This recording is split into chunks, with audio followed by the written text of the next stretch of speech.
Thursday Night Football is on, and it's only on Prime Video. This week, it's an AFC clash with the Baltimore Ravens when they meet the Miami Dolphins. Coverage begins at 7 p.m. Eastern with football's best party, TNF Tonight, presented by Verizon. Not a Prime member? Not a problem. Simply sign up for a 30-day free trial. It's the Ravens and Dolphins, Thursday at 7 p.m. Eastern, only on Prime Video. Restrictions apply. See Amazon.com/Amazon Prime for details. Hey y'all, and welcome to another episode of the Millennial Management Podcast. Today is Monday, bitch, inside of Patreon. For everybody else, it is Wednesday, and I hope no matter what day you are listening to me, bitch, you are having a good motherfucking day. Okay? Thank you. Now, I did get some emails about where Friday's episode was. I do not know why it did not upload, but y'all can go back to Monday and you should see a Motivation Monday episode and the episode from Friday, okay? It was going to be a late upload for everybody else. Patreon, y'all got it. Y'all already had that episode last Wednesday. All right, so today we got some emails, and I want to kind of talk about this before we get into it. Number one, a lot of this is to do with termination, people who have been fired for various reasons. And I'm going to tell y'all, I'm going to tell you the fucking truth, okay? If you want to be lied to, bitch, you're going to have to email somebody else. If you want the truth, you need to talk to me, because I'm going to tell you the truth. I'm going to tell you when you did something wrong. I'm going to tell you, hey, I may not have the answer. Or I'm going to tell you, like, girl, they are fucking you, okay? You need to go and talk to an attorney or whatever. But the point of the matter is that I'm going to always give you the truth. I'm not going to lie to you, okay? I'm going to give you my best opinion or what my thought is on this situation, which is actually an opinion. I don't know why I said that. But let's get into it, bitch. You ready, ho? Say yes. Thank you very much. All right. This first one is from Betty. Betty says, hey, Brandy. Hey, girl. I've been following your TikTok for a while. Period. TikTok? Period. My people on TikTok. I want to say hey to y'all because y'all be kind of quiet sometimes. Instagram be fucking, them people comment so I can see and hear and get to know a lot of them. So if y'all on TikTok, y'all comment and shit. But anyway, I've been following your TikTok for a while. I really value your honest HR advice with compassion and clarity. It's refreshing, period. So you are ready. That's what I'm hearing. I wanted to get your take on something personal. I work for boop, because we don't list that, and was listed as job abandonment, okay, on my termination paperwork, even though I had proper medical documentation for a leave of absence. Because of that false statement, I was denied a state job opportunity later on. I know I've likely missed my window to sue, and I'm actively seeking an employment attorney. However, a few friends suggested that I send a final written notice to the firm's HR department stating that if any future employer calls for verification, they are not to disclose or misrepresent my departure since it's false and damaging. Since you're an HR expert, I'd love your honest take. Would sending that type of letter help me, or would it backfire? I know you're not going to give any legal advice, but I'd appreciate your HR perspective before I move forward. I have attached a screenshot for context. Thank you so much for your time. I know you get tons of messages, but your insight would really mean a lot. Well, Betty, this is my opinion because I did look at the screenshots, okay? Now, really and truly, I understand that you submitted the information. However, they do hold the right to reject any time off, right? They have the ability to do that. Is it good for them to do that? No, it's not. It's very shitty for them to do that. But that's really not the focus of my response. The focus of my response is that they should not be releasing why you're not with the organization anymore. It's not even a point of conversation. When a company calls to verify whether or not you work at an organization or not, the company that they're calling, your former employer, all they are required to do is to say whether or not you're eligible for rehire. They do not have to go into reason.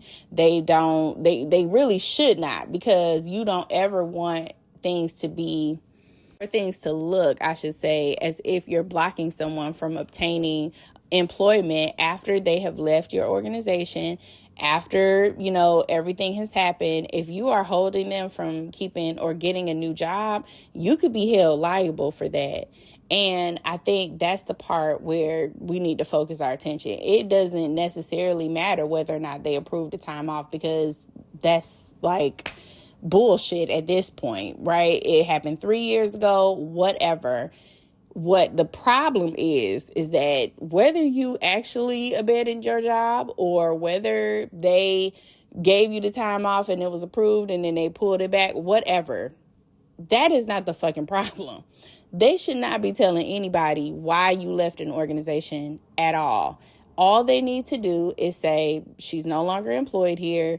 Is she eligible for rehire? Yes or no?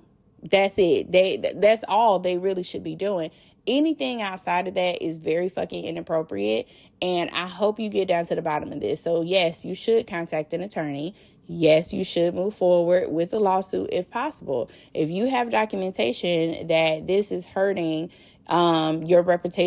Thursday Night Football is on, and it's only on Prime Video. This week, it's an AFC clash with the Baltimore Ravens when they meet the Miami Dolphins. To win the game, the Baltimore Ravens offensive line and the defensive line must step up, and the Dolphins, they've got speed for days and an offense that can flip the game in a heartbeat. Two totally different styles. One primetime stage. Who's going to set the tone in the AFC? Coverage begins at 7 p.m. Eastern with football's best party, TNF Tonight, presented by Verizon. Not a Prime member? Not a problem. Simply sign up for a 30-day free trial.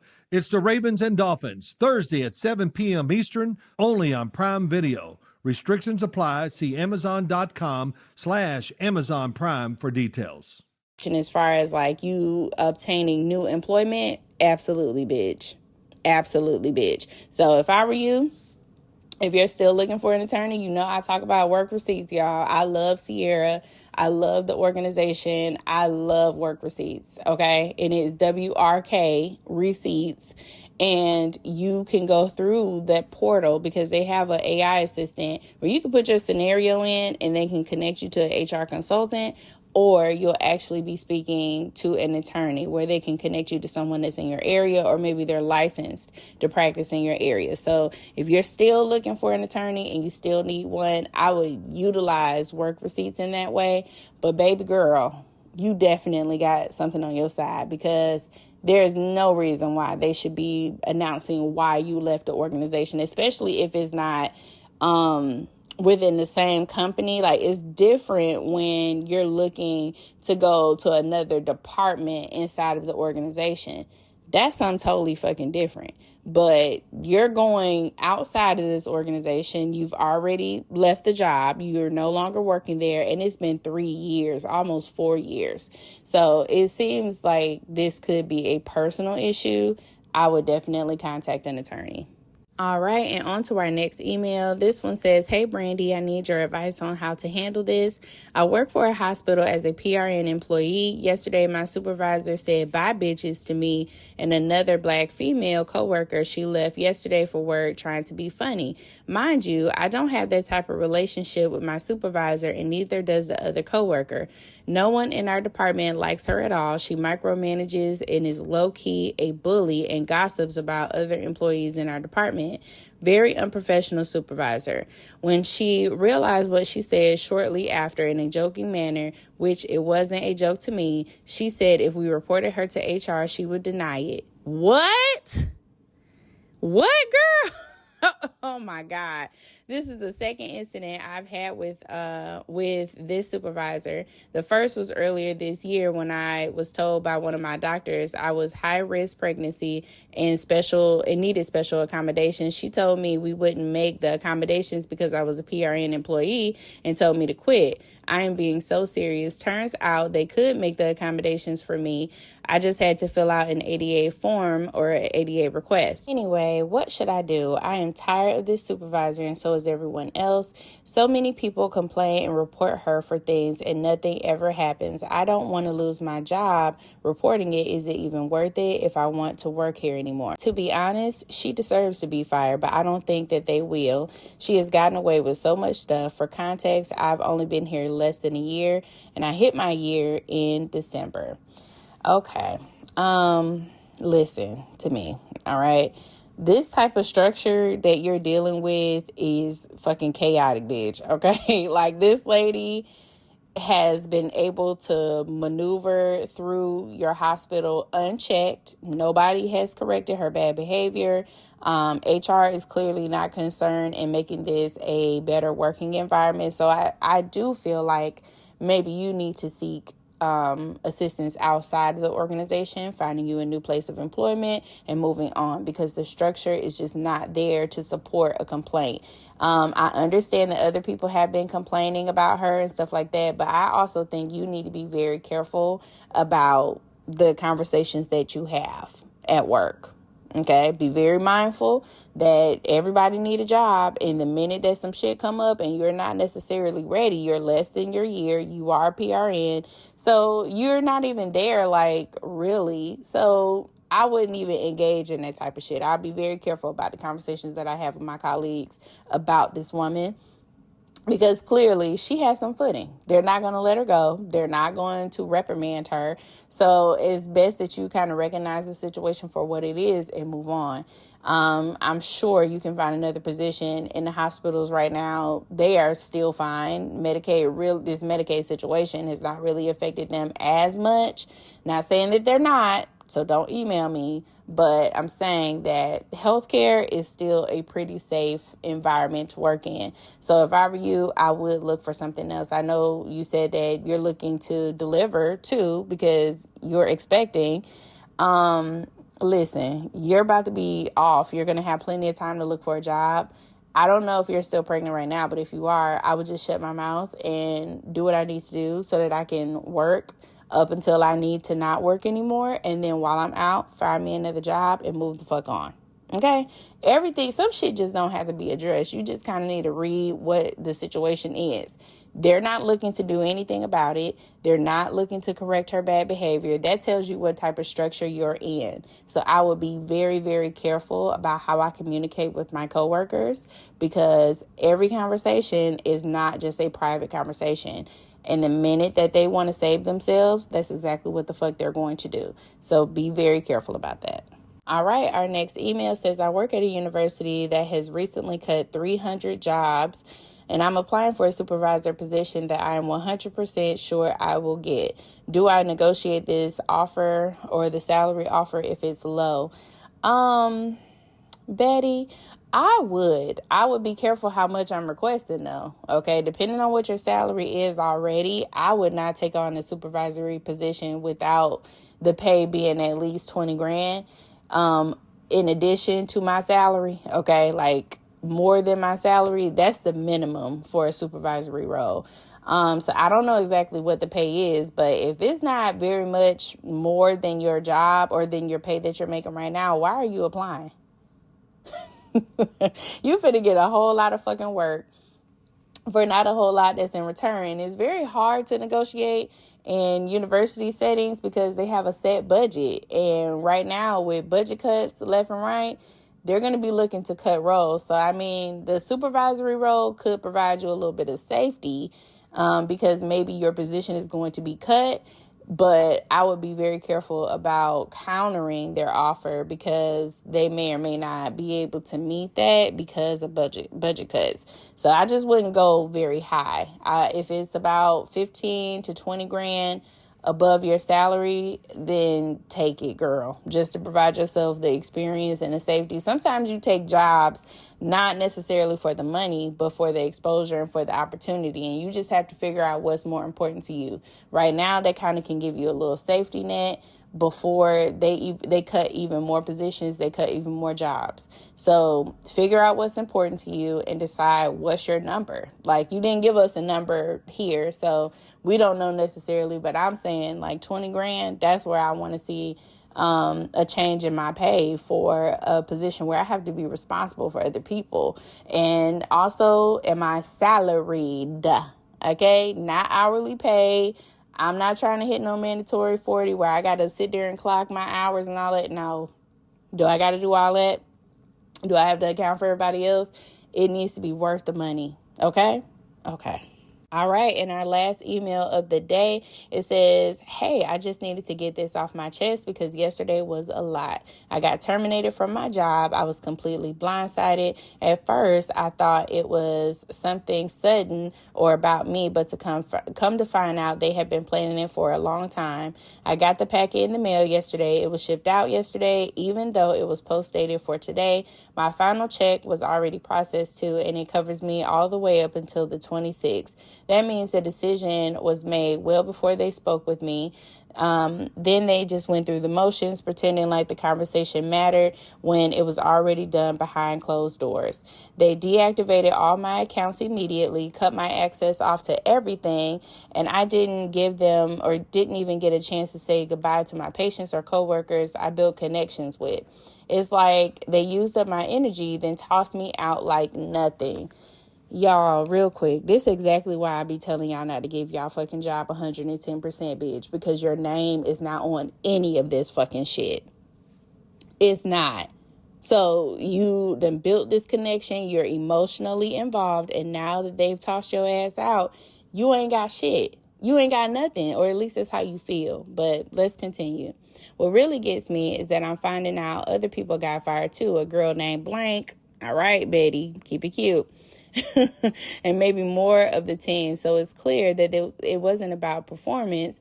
It's this merger nonsense that they've been pulling. The whole thing feels deceitful and calculated. And honestly, it's heartbreaking because I poured so much of myself into my work. Jesus Christ. I just feel played. Like they didn't even have the decency to be honest. I'm a single mom. I'm in school and currently working through to try to manage the best for my kids. My kid's best interest from her deadbeat dad coming back into the picture only after I petitioned him in court for child support and made him get a DNA test that he kept dodging through the courts. It's almost like he's trying to inconvenience me. Because you went through child support. Honey bun, you are correct. Number one, your job was not necessarily being, deceitful, but calculated. Yes, they had to be because they're trying to do a merger. So if they're trying to merge with another organization, they have to cut down expenses. It was a business decision that they made. And unfortunately, emotionally, you were connected to this job. So you feel as if they've wronged you. When in reality, friend, they are just doing what's best for the organization, which means you need to do what's best for you. In this situation, you have learned, do not get emotionally invested in your job. I know you enjoyed your job. You loved your patients. You loved your colleagues that you work with. But it's like you have to understand that this is an organization. And the minute that they don't need you anymore, the minute that they don't want to keep you on, maybe they just can't afford to keep you on, they're going to make a decision to cut you. That's it. That's it. So at this point, friend, you need to, number one, get you another job immediately. And I mean something that is going to fill the void, may not necessarily give you the pay that you want, but something to keep you going and keep you steady until you find the position that you need. You're in school right now. You have a child that you have to take care of. So at the end of the day, this job and what happened with the job, it may have been hurtful. That is not your top priority right now. Focusing on that bullshit is what I'm saying. It may be sad, but you're going to have to get your fucking self together because you have a child that you need to take care of and you got to figure out how to keep these fucking lights on. Okay? So I want you to find you another job that's going to help you in the meantime. It may not be the job that you want, but it's the job that you need right now. We're going to work that job. We're going to seek a therapist. Okay? Seek a therapist. And discuss the concerns or discuss your feelings right now, because that just kind of masks the feelings temporarily. But I do recommend that you speak to a therapist to work through the overall emotional haul of losing your job and how hard that was for you. I do think you need to talk that out.